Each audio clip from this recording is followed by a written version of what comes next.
If I say Shonen Jump, you'll either think I'm making up words again, like when I asked for suggestions on footwear, or you'll immediately think of the magazine as being home to some of the biggest anime over the course of multiple decades.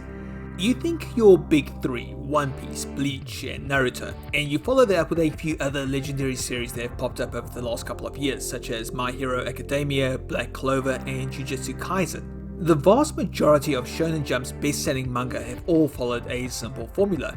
A chosen kid with powers, thrust into a dangerous world, supported by a colourful cast of friends. It's drama, it is action, it is romance, and by the anime gods, that idea simply works no matter how many times I see it. And I've got to wonder, how come a video game has never managed to pull this off? Enter Scarlet Nexus, a game which does pull it off. I've gone hands-on with the game, and once I'd finished exploring a very chunky amount of content, I was left with one main takeaway. This is a very anime game. Let me break the plot down for you.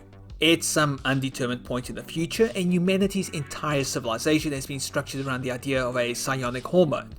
Technology has been created from this stuff, and humans can in turn use incredible psionic abilities thanks to advances in a science so advanced that it might as well be magic. And that's good. Monsters from another realm descending onto our plane of reality and hungry for our brainy bits while being highly resistant to the usual forms of attack and defense, that's not good. Fortunately, having an army of psychic-powered super troopers to save the day means that all is well again. Kind of, there's some stuff going on here. So what does that mean for you, the player? Well, it boils down to you stepping into the boots of one of two characters, either Yuito Sumeragi or Kasane Randall. Each protagonist has their own range of skills in terms of physical aptitude, with Yuito being a deadly swordsman and Kasane having an endless supply of throwing knives. What is it that makes each character especially effective though? Their psychokinetic abilities, which turns the battlefield into a deadly weapon for them to use.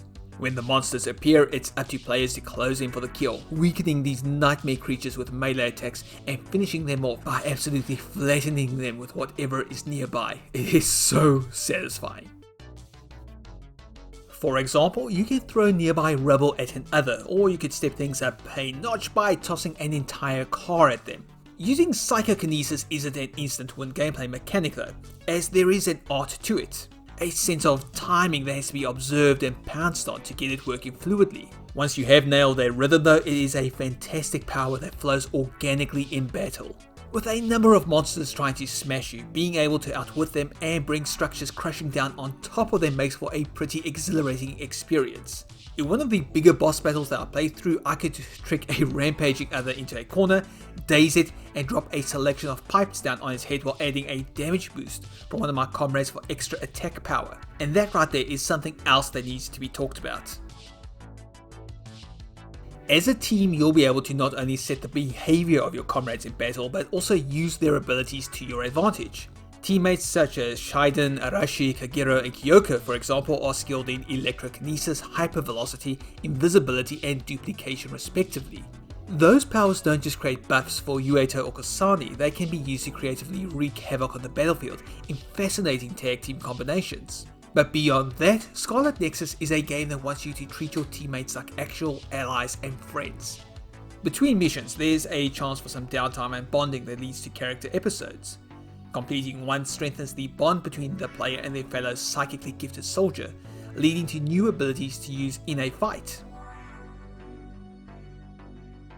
And once again, that's a very anime approach to telling a story. If that's the approach that Scarlet Nexus is taking while fleshing out an original story of its own, then it's being original by being not original. I don't know, does that make sense to you? It kind of does to me. I know it's weird, but I'm definitely down for more of what the game is selling, which at this point is the fusion of Devil May Cry and Fire Emblem Three Houses that I didn't know that I've been yearning for. Action, romance, and characters wielding powers that can rip entire cities apart if they're left unchecked, all visualized by a ton of anime style and attitude. What's not to love?